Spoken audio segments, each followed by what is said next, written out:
So the ECLIPSE study, it's an important study. It's really asking a fundamental question that's important for the practice of medicine, which is, what is the best strategy for titrating up our dose of Ropeg in PV patients? So currently right now, it's approved based off the PROUD PV study where you start at 50 mics and then you dose up every 2 weeks. So it can take 14, 16 weeks to get to 500 micrograms, which is presumably the top dose and the gold dose of patients with PV.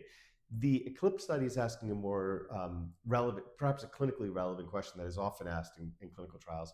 It's comparing an accelerated phase approach, so 250, 350, 500 of ropeginterferon alfa-2b versus this standard, slower paced approach. But the question is, which one ultimately gets to the endpoint faster of count control?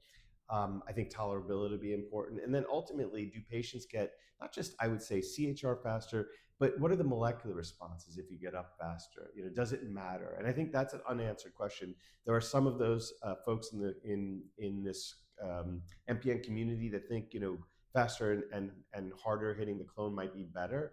And then some might think, slow start and balancing toxicities. We could debate it all day long, but I think the trial is important because the trial will actually answer that question.